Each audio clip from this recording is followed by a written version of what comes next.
our presenters. Michael Cohen is the president of the Institute for Safe Medication Practices, a nonprofit healthcare organization that specializes in understanding the causes of medication errors and providing error reduction strategies to the healthcare community, policymakers, and the public.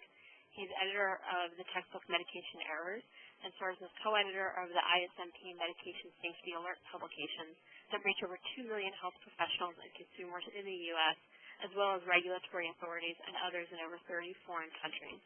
Dr. Cohen is a member of the Patient Safety Advisory Group for the Joint Commission, serving as the co-chair. He recently served as a member of the Committee on Identifying and Preventing Medication Errors for the Institute of Medicine. He's a member of the National Quality Forum's Voluntary Consensus Standards Maintenance Committee on Safe Practices and serves as a special government employee for the FDA. In 2005, he was recognized as a MacArthur Fellow by the John D. and Catherine T. MacArthur Foundation. In 2008, the Joint Commission and National Quality Forum awarded Dr. Cohen the prestigious John M. Eisenberg Patient Safety and Quality Award in recognition of his lifelong professional commitment to promoting safe medication use and a safe medication delivery system. Susan Paparella is the Vice President at the Institute for Safe Medication Practices, and she's a graduate of Abington Memorial Hospital School of Nursing and Villanova University. Before joining ISMP, she spent over 20 years as a nurse in acute care settings, and she was also previously the Director for Critical Care and Emergency Services at Mercy Suburban Hospital in Norristown, Pennsylvania, and the Director for Hospital-Wide Quality Improvement, Risk Management, and Education.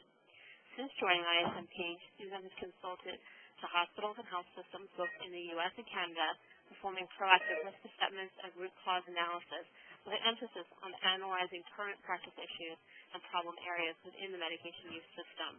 As a proponent of a just culture, Susan promotes a shared accountability, system-based approach to medication error reduction and assists professionals with the implementation with a wide variety of best practice recommendations related to medication safety.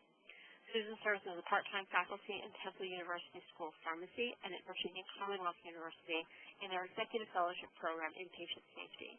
She's a member of the American Society of Hospital Risk Managers, Sigma Theta Tau International, and the American College of Healthcare Executives.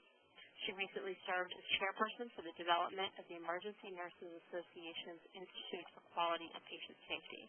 Susan is the author and section editor of Danger Zone, a monthly column in the Journal of Emergency Nursing, and on the editorial board of the Journal of Infusion Nursing.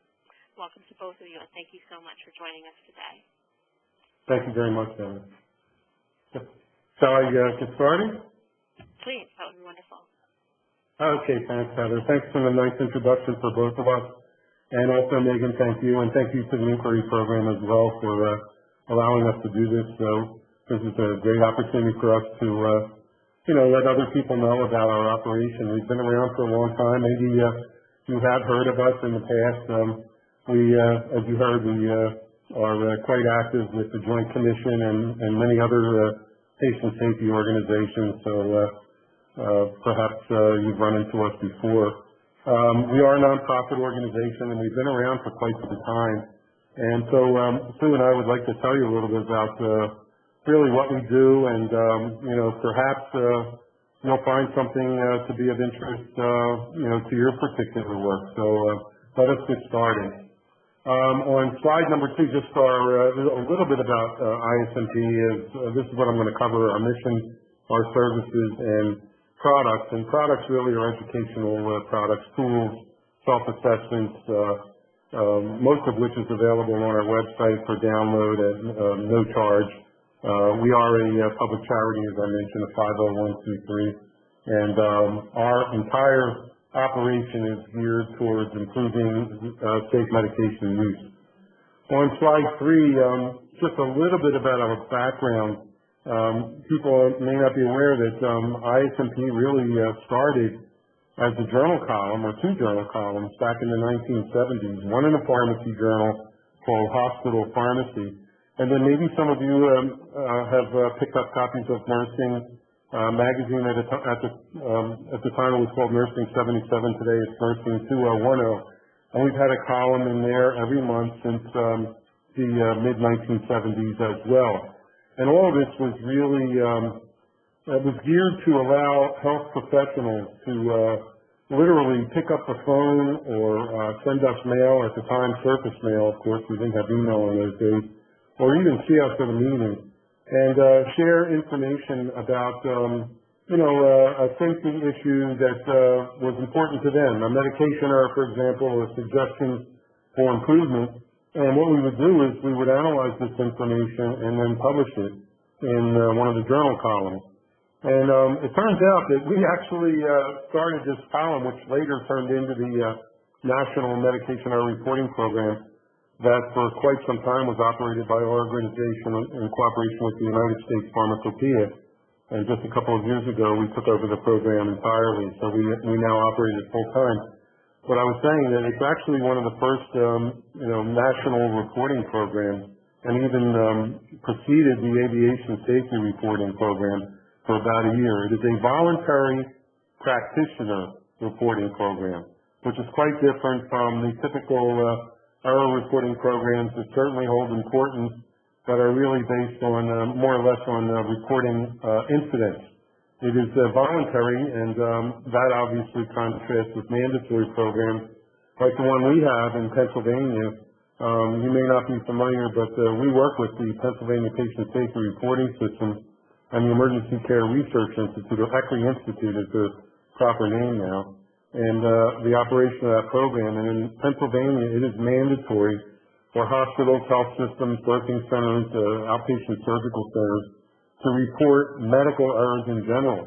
And incredibly, we started this program with, or the Pennsylvania Patient Safety Authority started this program in June of 2004, and they have well over 1 million reports that they've collected already. And it's interesting to note, those of you that are researchers, we have about 25%, almost exactly 25% that are medication-related errors that are reviewed by our nurses and pharmacists at ISMP who analyze these reports on behalf of the Patient Safety Authority.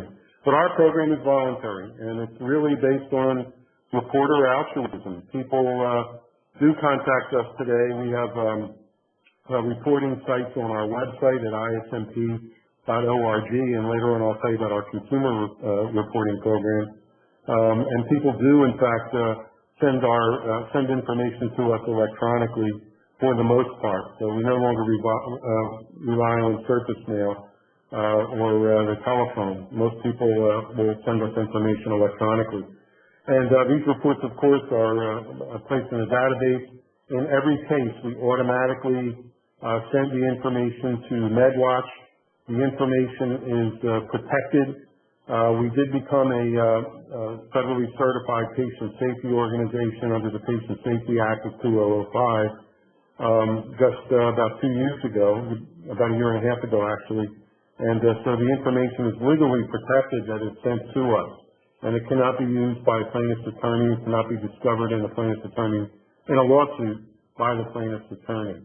So that's been important, although I have to say that since our program began in the 1970s, we have never once identified an individual, an organization, or a location in any of our work. And we've been very, very strict about that, which has, I think, helped healthcare practitioners. I guess it has engendered a level of trust that we're not going to identify them. We never criticize them. Our focus is always on what caused the error, not who allowed the error to happen.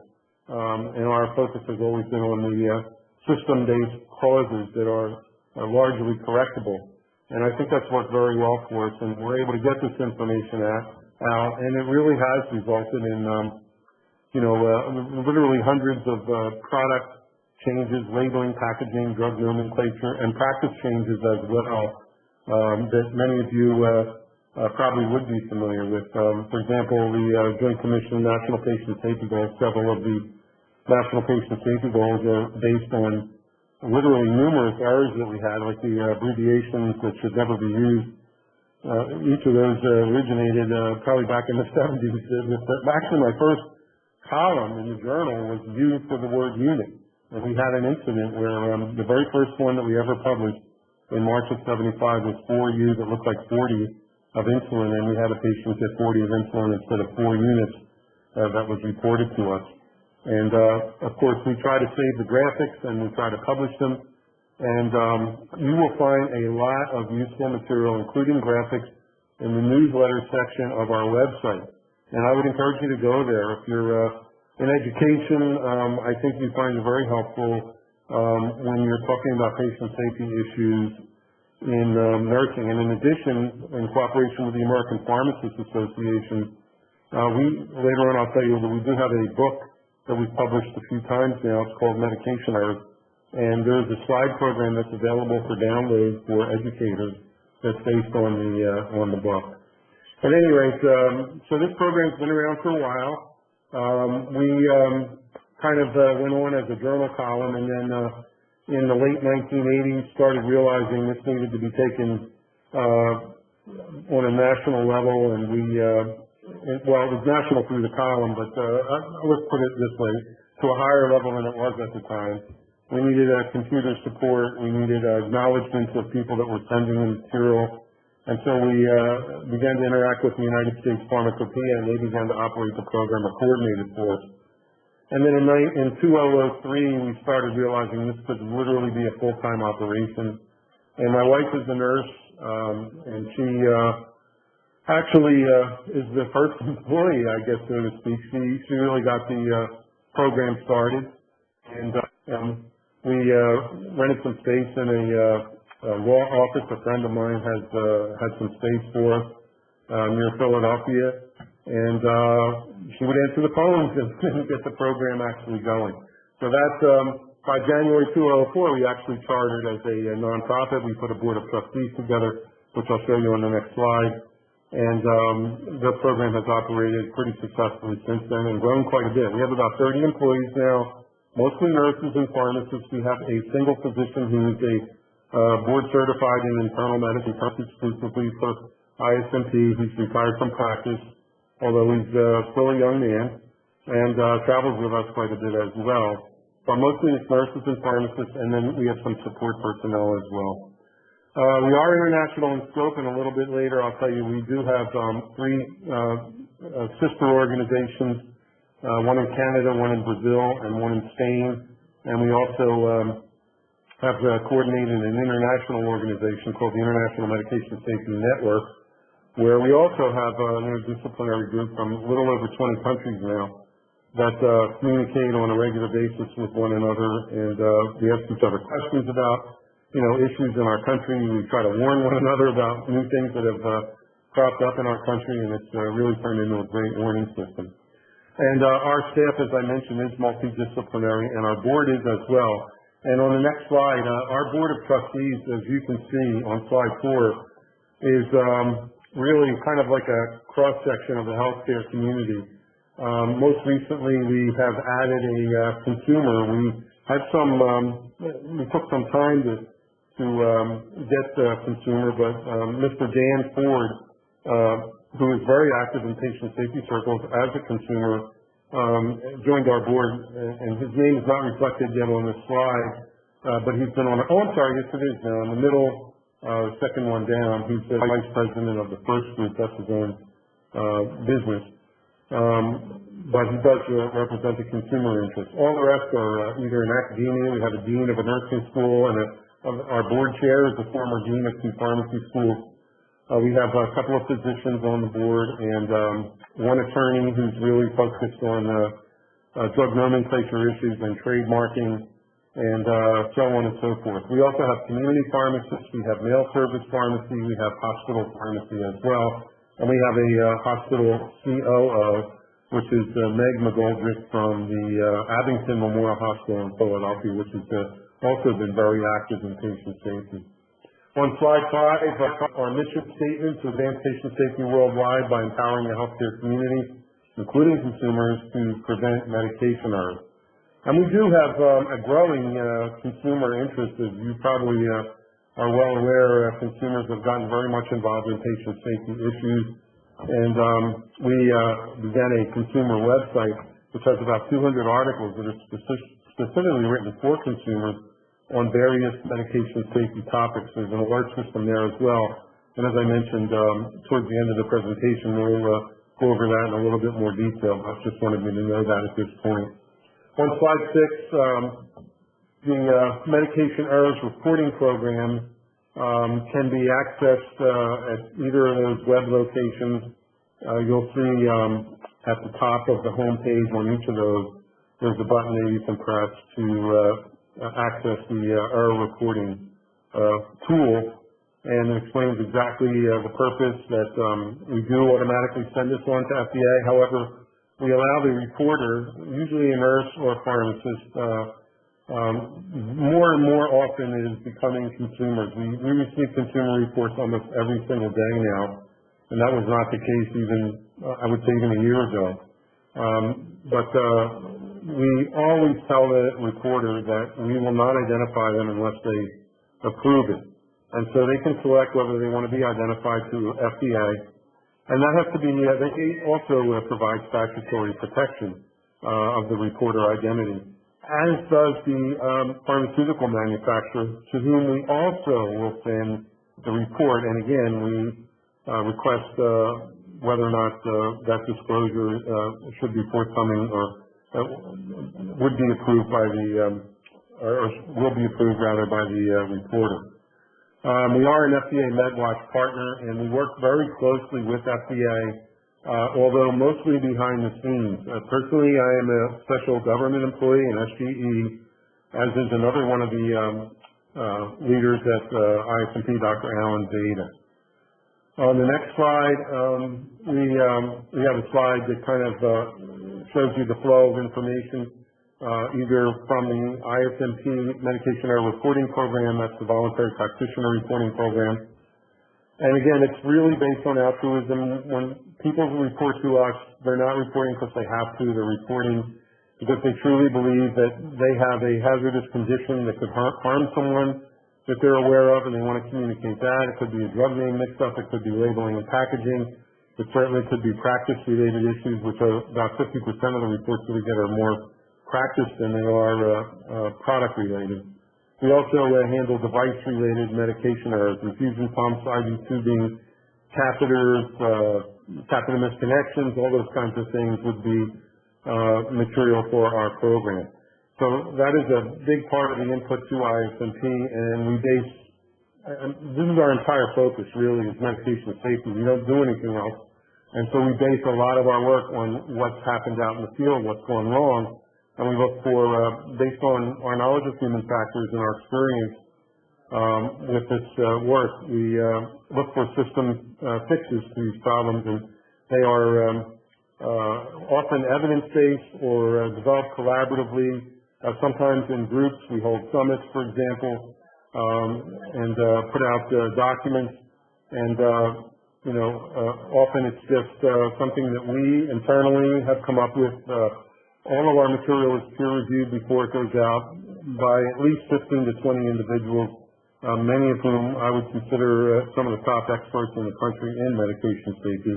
So anything that goes out is reviewed. And also the Pennsylvania Patient Safety Reporting System, we do a advisory for PSRS, the Patient Safety Authority in Pennsylvania, quarterly. And that information is available on the PSA website. These are 30 to 40 page documents every 3 months. More or less looks like a journal almost, but without any advertising at all. And all types of medical errors are covered, either written by ISMP or the non-medication related ones would be written by Equity Institute, ECRI. We also have an agreement with FDA, and we have an ongoing Freedom of Information request for medication errors that are reported to MedWatch. Most of these are from drug industry. They're not spontaneous reports from practitioners.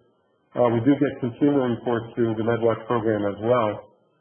And you can get some of this data electronically. We actually have an ongoing request for narrative information as well, and it does not come to us electronically. It has to come to us on paper because it has to be redacted manually by the staff. So we do get those, and that is sometimes the information that appears in our newsletter. We don't just publish what went wrong, we also publish our recommendations for prevention that go along with that.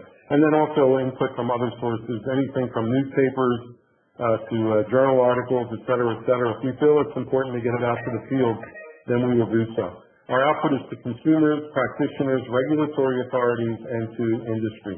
And I mentioned the three organizations besides ISP in the U.S., although we were the founder of those organizations, and we interact regularly with them. On the next slide, slide number 8, the areas that we touch on, healthcare provider organizations and practitioners, industry, we have no advertising. We're not funded by the industry. All of our funding, by the way, people do ask about that. We do have grants that we do some research. We have an AHRQ grant, for example, right now. We have funding from various foundations. We do receive donations. We have a couple of campaigns each year. We largely support ourselves, though, on the educational programs that we do. We do a lot of, and Sue will talk about, consults that we do in the field if there's been a serious event or when an organization wants us to take a look proactively at their medication system.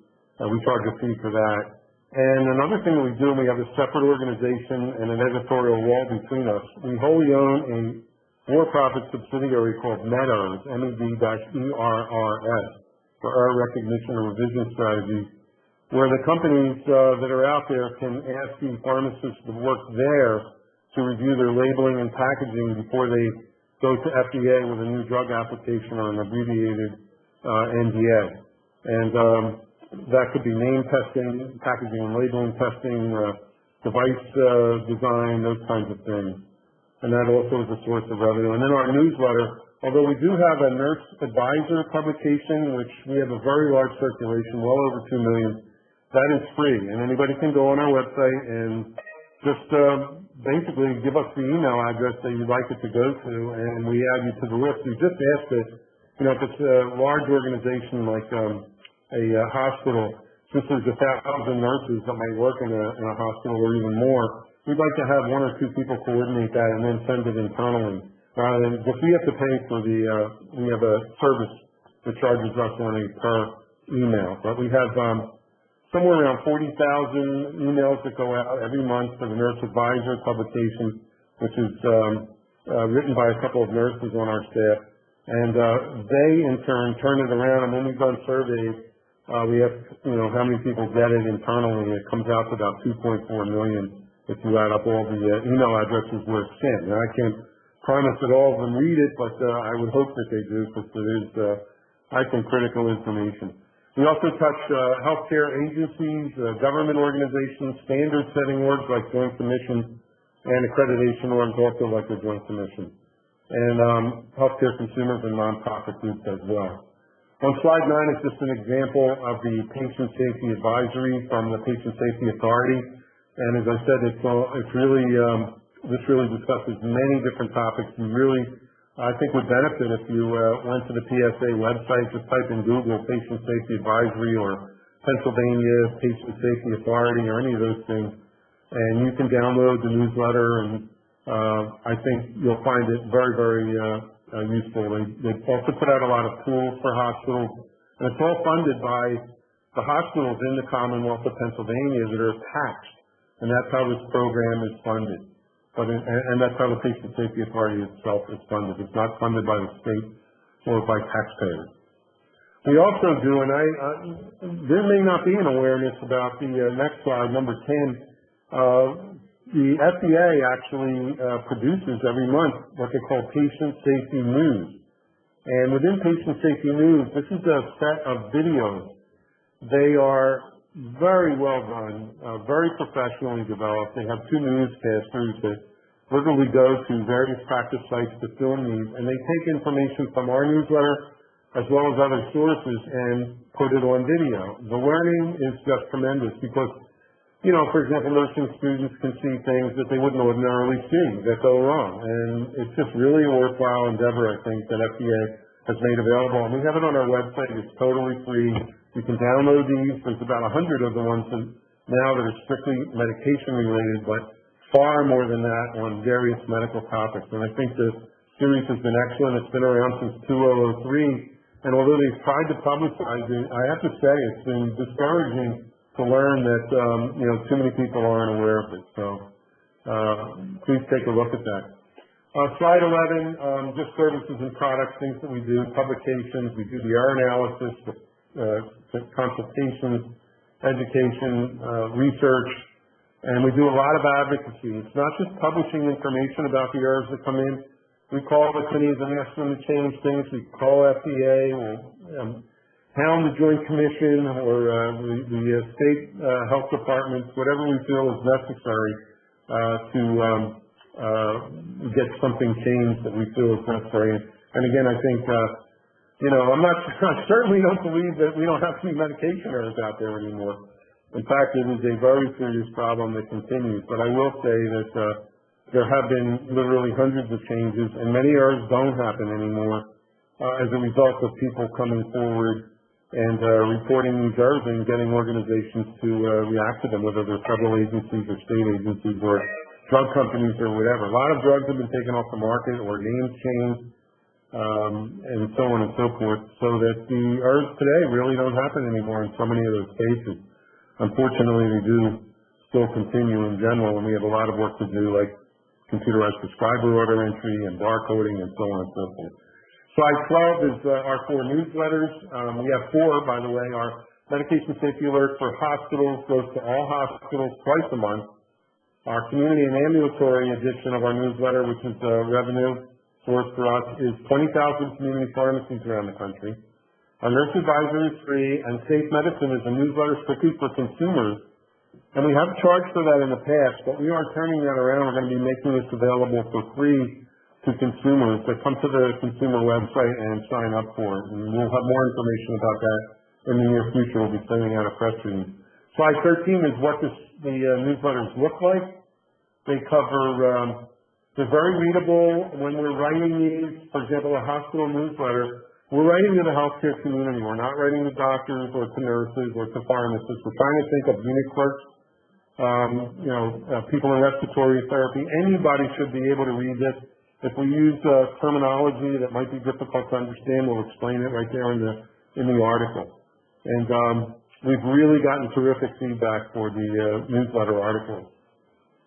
And if you're an academic, we make any of these newsletters available to you to distribute to your students internally at no charge. So if you have an interest in that, please contact me or Sue, and we'll make sure that that is arranged. The nurse advisor, of course, again, anybody can sign up for that. We do have a book. We publish a number of columns in various journals. We also have a book called Medication Errors. It's a textbook. I mentioned that before, and this is a picture of the cover. And it's, about 650 pages. And I mentioned to you also, if you're interested in teaching about medication errors, the APHA has, that's the American Pharmacists Association that publishes this. They have a slide set that you can use that follows all the chapters in the book. It's really good. Then we have another book on safety for nursing called Nursing PDQ that we did with Mosby. And Sue, I think it's about your turn. Great. Good afternoon, everyone. I want to continue our conversation today around consultation and collaborative, talking a little bit about some of the work that we do in the services in these lines. One of the things that we do is offer a proactive risk assessment, and this risk assessment is something that is probably our most requested service, and it is something that is both a challenging and rewarding for us to do here at ISMP. And it involves bringing a large group of folks, typically nurses, pharmacists, and physicians, on site into facilities to help them to learn about their medication use system. Again, it is our most requested work, and while in the past folks had typically called us when they maybe had a serious error, I think much more of our work recently has been around this proactive approach, and it's really, again, very rewarding for both us as ISMP folks as well as the individuals that we get to interact with. During the course of this work, we do a variety of things. One is we get to look at the documents in advance of the work that people are doing, the committee work that they're doing around medication safety, the policies and procedures, and many of the activities that are taking place around medication use. And armed with that knowledge, when we go into the hospital system, we get a chance to really view every place where medications are used. So how they're prescribed, how they're dispensed, how they're administered. And we get to visit the clinical sites, the units, all the units, the OR, the diagnostic areas such as endoscopy and interventional radiology. And we get to meet with the teams that are doing the work around medication use, the medication safety team, the P&T committee, and the information technology group, because we really want to get a good handle on the issues and challenges facing the organization around medication safety. And the impetus for all of this is helping organizations really to identify where they still have some risk exposure in this process. Engaging those frontline individuals to learn from them about their culture and about how reporting is within their system, and also the challenges that they face on a day-to-day basis. And the deliverable in this session is typically an exit summation and then some written reports with some strategies for the individuals and for the hospitals, very targeted to their specific needs. We like to think that after we leave the organization that individual sites will still continue to call us and work with us over time. Many of them do. We've developed great relationships with these folks, and they continue to tap us for information as they put those strategies in place. And the idea is to really give them a 3 to 5 year plan around medication safety improvement. The other type of consultation that we do is around targeted assessments. It's a shorter type of agreement, if you will, where we typically might do a one-day focus program or around technology or around high-alert medications or some unique population, such as we may be asked to come in and evaluate a facility's NICU, for example, or oncology service line. And again, it has some of the same flavor to it. It's around looking for risk exposure, and with our understanding of what gets reported through the various error reporting programs, we're able to offer this the challenge. And Heather, I got to interrupt here a second. Somehow I got disconnected. Oh, I think I'm still active on the line, but I have no slides here, so you have to give me a second. Sorry about that. I can move your slides for you. What slide do you need to be on, the next one? Yeah, I just can't see them, so I'll go on to then slide 18. Okay. Some of the other work, as Mike mentioned earlier, we do get asked from time to time to come in and help organizations following a serious event. And root cause analysis is certainly something that most organizations have gotten relatively confident with over the last decade or so, since the Joint Commission has required some of that activity. But we do still get asked sometimes to come in to offer an outside objective opinion about how thorough possibly that RCA was, or if there were any other strategies that we may be able to offer as an outside set of eyes around that work. This is, again, very interesting and challenging work, as you can imagine, and if you've been involved in any serious related events around medication use or any other events that have caused harm to patients, as you know, there is a lot of emotions that go along with that at the time. So this work can be very fulfilling, but also somewhat taxing, but really, in the end, I think benefits so many people, because oftentimes we are able to then share that message and share those learnings through our publications and other things, other avenues in which we can help other organizations avoid that same issue in the future. Along the same lines, we also will do support for organizations as they look to do failure mode and effects analysis around the medication use system, primarily around training in those issues, but we will, while we're on site at these consultation services, look at the failure mode process as well. Some of the other work we do around mentoring, if you will, around collaborative mentoring, we have several programs. One is a practitioner in residence program, in which individuals who've been charged with leading medication safety efforts, such as a patient safety officer or medication safety officer, will come to ICMP and actually spend a week here on site It's a very intensive week where we have the individuals, usually we have 2 or 3 at a time, not only interacting with each other, but also with the entire IS&T staff over a variety of different activities. We look certainly at error investigation, error analysis, and risk control strategies. We ask them to bring their data along and help them to analyze that from an aggregate standpoint. We may also be discussing some of their other internal data they have, such as smart pump data or data from their automated dispensing cabinets. So, again, helping them to get a handle on maybe where they still have some issues and offering them some tools and strategies for returning to their organization and making some of those changes. We also have a program for international students to spend a month with us. They typically will come not only to learn about IS&T, but also with a project in mind.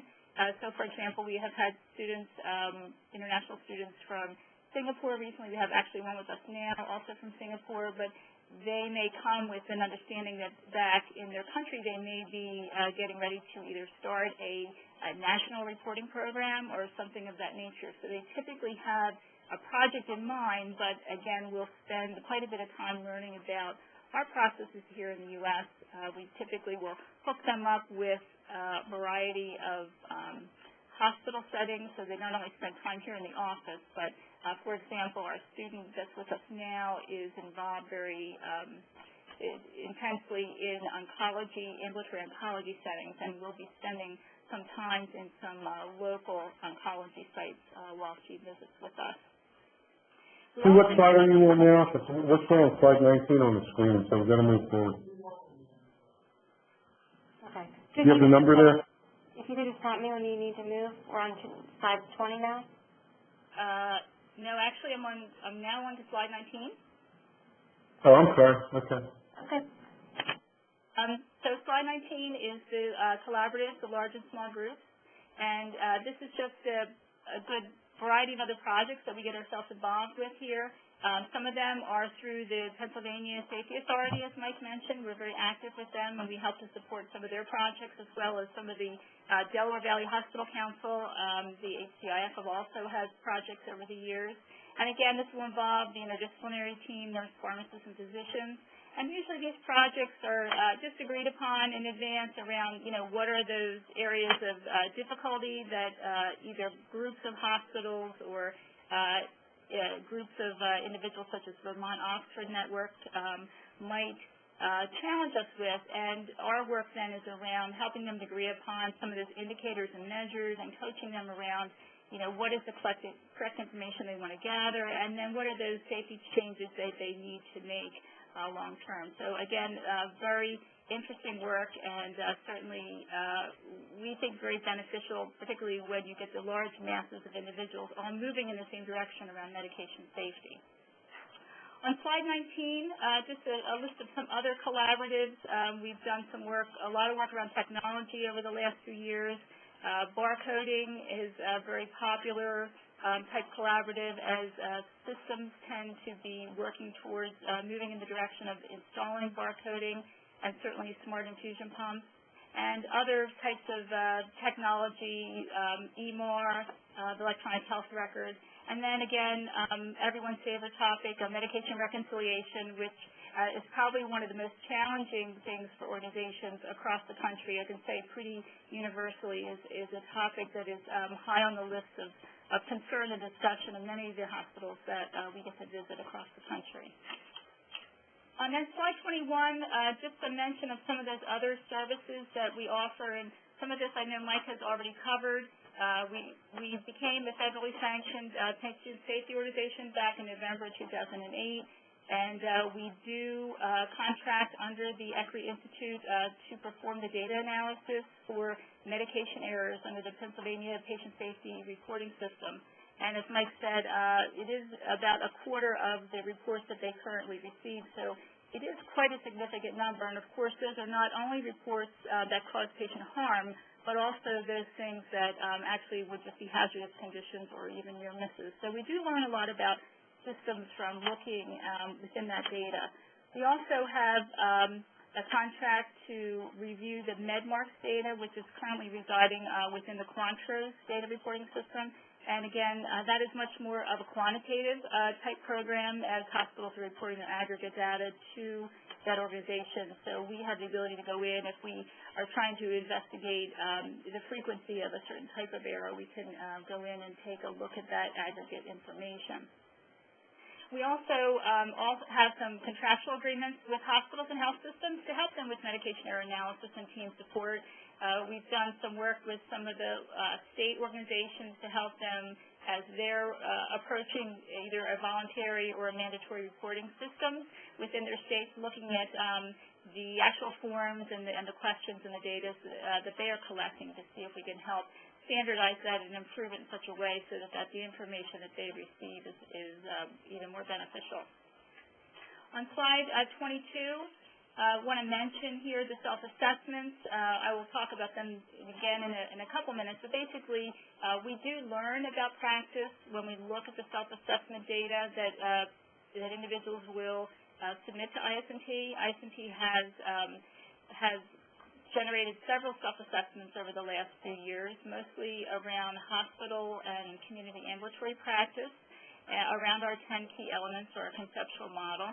But we've also done some self-assessment tools that have been out there around antithrombotic practice and also the use of automated dispensing cabinets. So again, it gives us more information about practice and where it is we may need to focus our efforts and where those gaps are in safety efforts.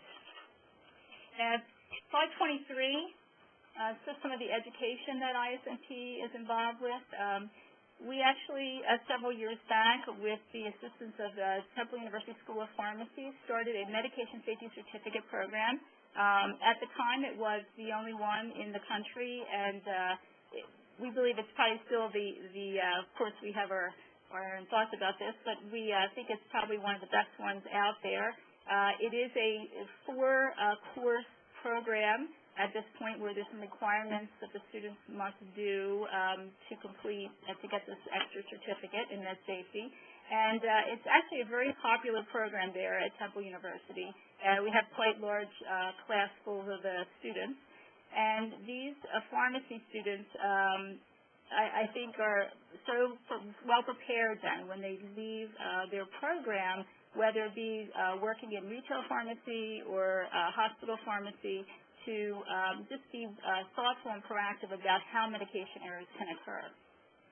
Many of these students, as part of their internships, if you will, then spend time either at IS&T, FDA, or some of the drug manufacturers in the area to complete their time in their certificate program. So we really enjoy interacting both with Temple and the faculty there as well as with their students. We also do a good amount of mentoring here in the office. Again, when the students do some rotations, we have the undergraduate pharmacy students, not only from Temple, but from the surrounding schools and even from out of state, as well as graduate nursing students that might join us for a semester with, again, with a project in mind and some stated objectives that we will help them achieve. We are participants in the Virginia Commonwealth University Executive Patient Safety Fellowship Program. This is a one-year program that was put together several years ago. It is primarily an online program. Students do get together at the very beginning for a couple-day session and then again at the very end. Again, they have a project they have to work throughout the course of their time, but IS&T has the privilege and pleasure of doing it's been anywhere from 4 to 6 weeks of an online session with these individuals, and a lot of interaction about the actual issues, again, they have in their own facilities, and a lot of ability to interact one-on-one. So a really great program there. IS&T also does a variety of other webinars. We have monthly topics that are on our website, as well as lectures and programs. And probably the last thing under education is just that we do have a medication safety intensive, which is a 2-day program we started last year. We really found in our travels across the country that individuals, like all of us when we were in our undergraduate and graduate professional schools, didn't really get a lot of education regarding some of these safety principles and risk management principles. So again, it's an intensive program around medication use to really help individuals identify risk, do the analysis, do risk control, and we really actually give them workshop time, if you will, to walk through a sentinel event and to analyze it and to do the work as if we would be doing it here at ISMP. On slide 24, I just want to mention that we do have a fellowship at ISMP. Actually, up until last year, we typically had one fellow a year. This year, we've had 3 fellows.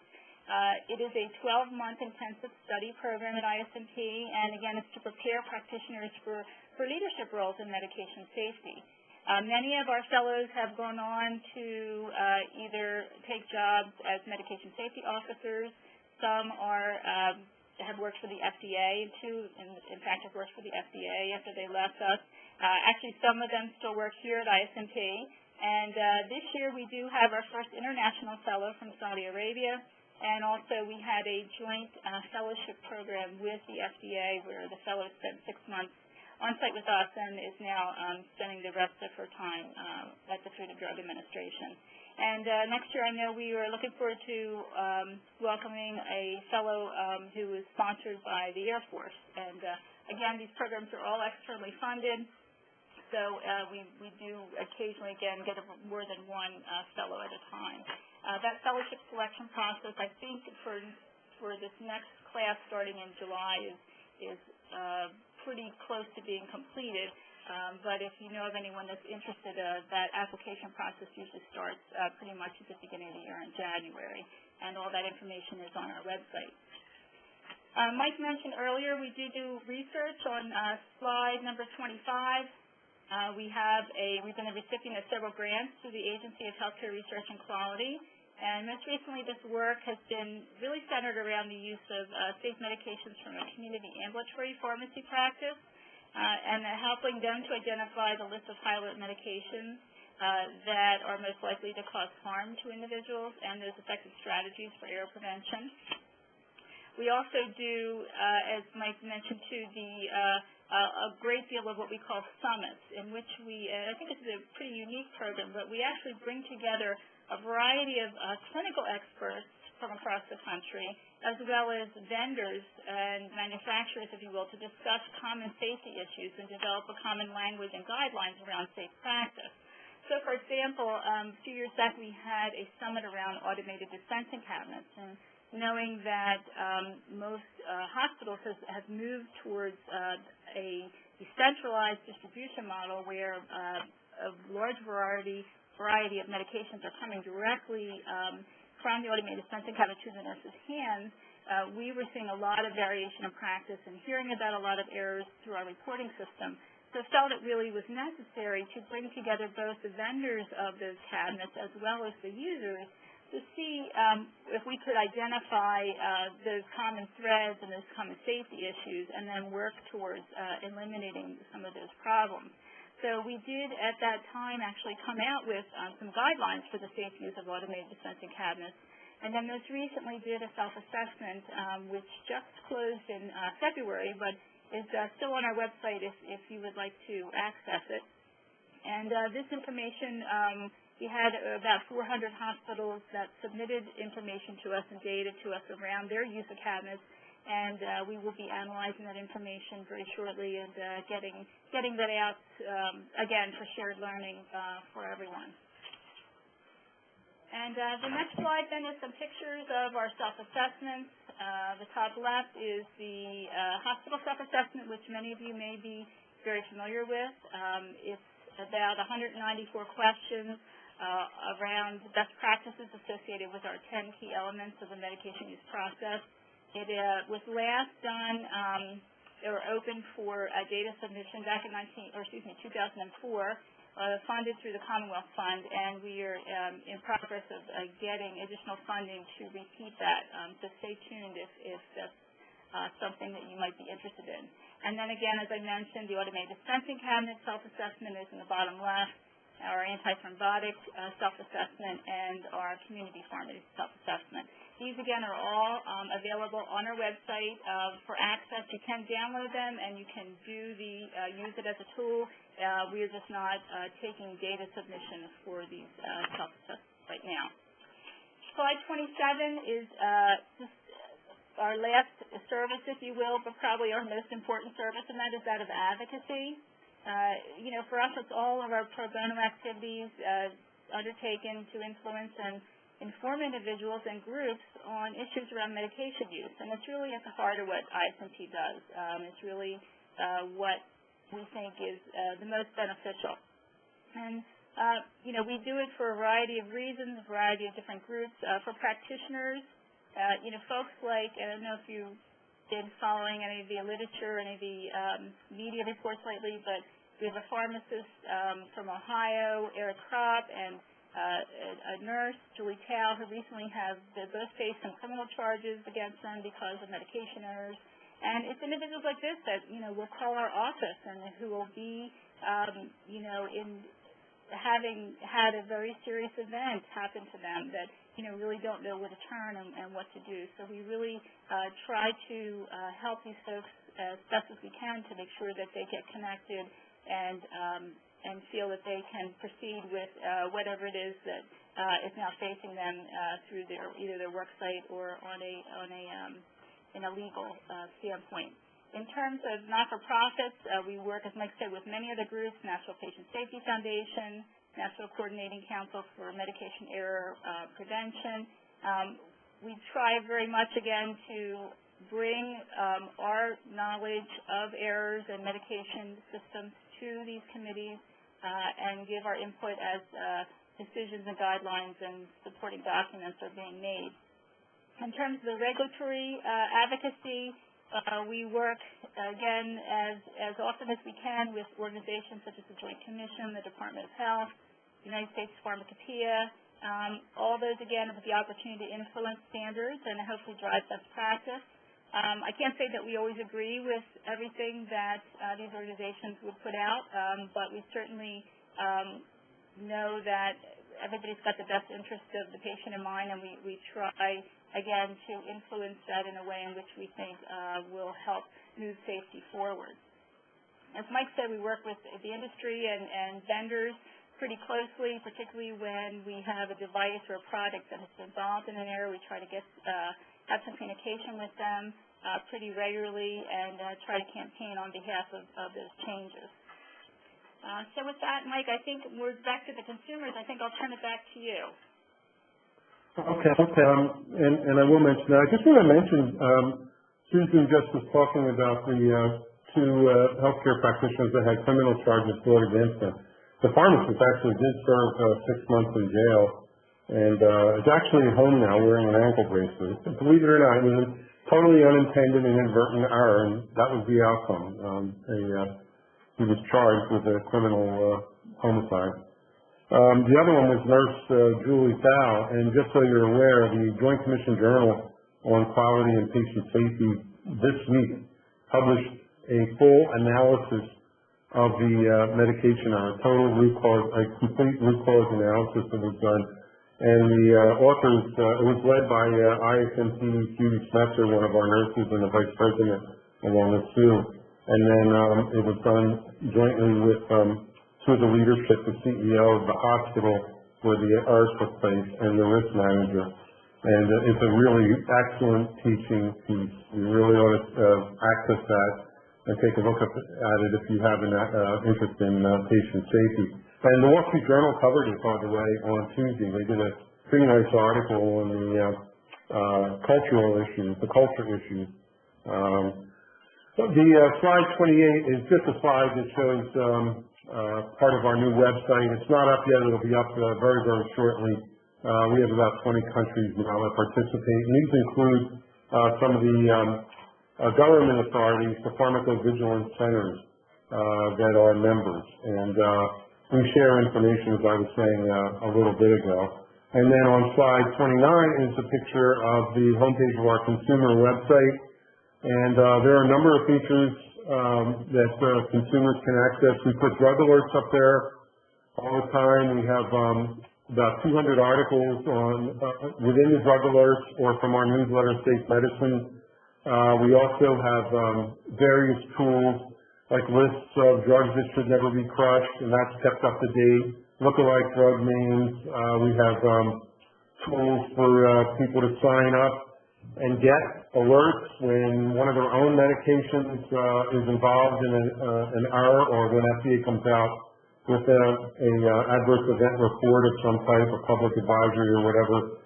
They automatically get it in their email. We have a lot of videos on there for consumers as well, and everything there is available for free. We are sponsoring this on our own. And then I think, let's see, the last, these are the URLs to that on slide 30, and I think that's the last slide. So we would be very happy to answer any questions that you might have. And I hope that, this was of value to you. It's a great resource.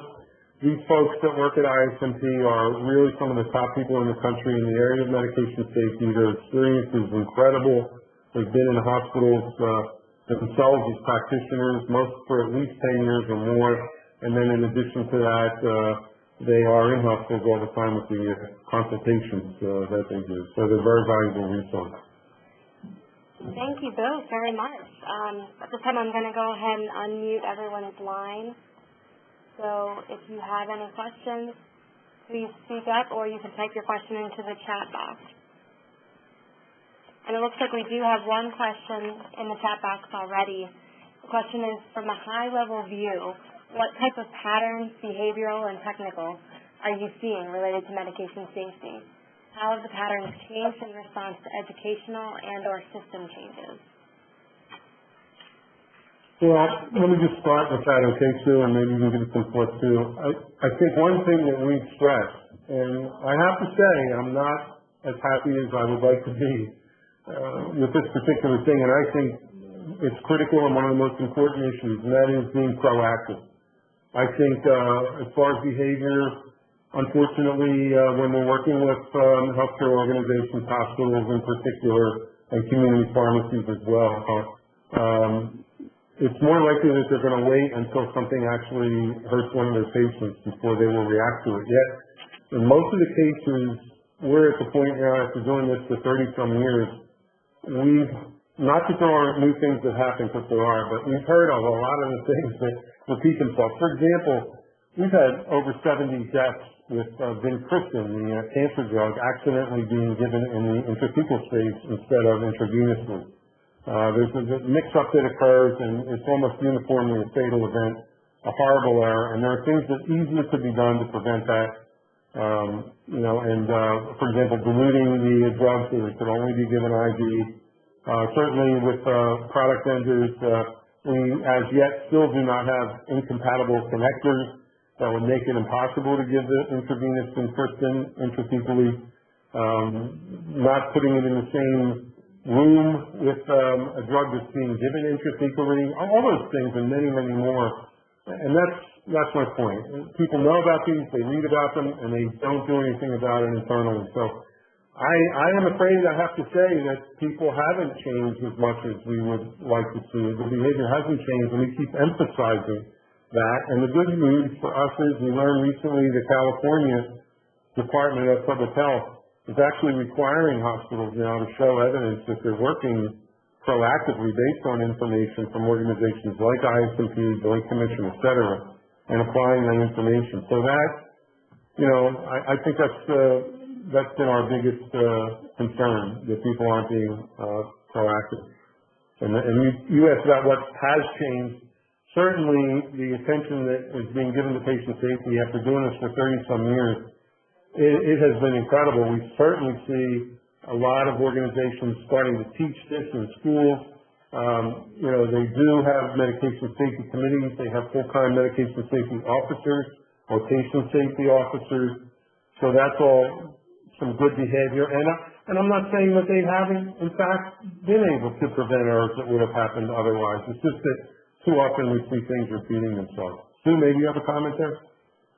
Yeah, I would totally agree. I think, we would certainly like to see some of that happening a whole lot more quickly than it is. But overall, we have seen a big change in just how the awareness that people have about safety issues.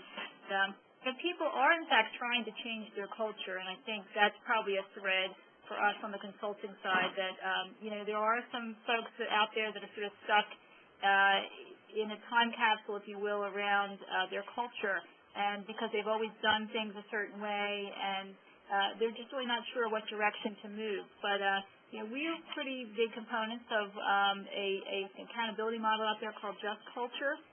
And because it does, again, offer opportunity for organizations to recognize behaviors, if you will, and help to coach staff around behaviors that they would like to see that were safe behaviors. So, again, I would agree with you, Mike, and I would just say that, paying attention to the structure around medication safety, the culture, the committee structure, and having the right individuals in place and giving them the time to do the work, I think, is so important. Yeah, I agree. And not to give it short shrift, but you asked about technical too, and certainly we have new technologies that are, I think, in many hospitals that are in place. For example, we have in the 25 to 30% area now bedside scanning, barcoding, where nurses scan the meds and the patient's identity before they give the drug. Smart pumps that have drug libraries that won't allow inadvertent overdoses.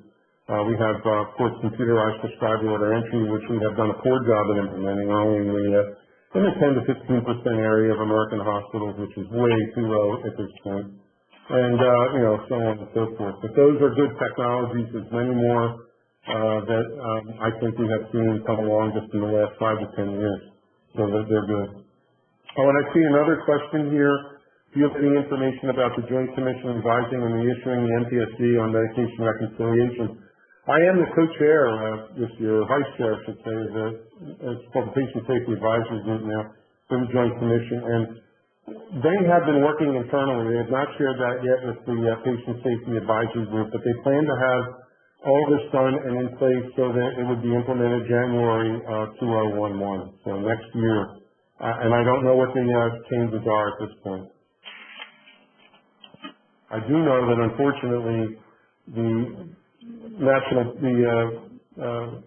MedRec process at some hospitals, based on our reports that we get, has been a problem in that wrong information is sometimes transcribed and carries through a patient's hospitalization. So patients get the wrong meds sometimes too, and we need to do a much better job of that. On the good or the plus side, we have seen some technology companies come forward and they've facilitated a more accurate capture of information because they work with the pharmacy benefits managers, and you subscribe to these services, and the first thing you do when a patient's admitted, you access their records and you get a list of drugs or prescriptions that they have filled on the outside. It's up to about 70 or 80%, they say. Doesn't include herbals, doesn't include vitamins, doesn't include over-the-counter drugs, but that usually these get listed, whatever is available, and the nurses do a drug history and they supplement that sheet and by asking the patient and confirming if they take these meds, et cetera, and then the physicians can then renew them or change them or what have you, and they even stay with the patient. That information is available so that we know what the patient's going home on as well. There's a company that we met with recently that has that software available, and they do charge for it, and it's pretty heavy, but it's available. Okay, are there any other questions? Please feel free to speak up.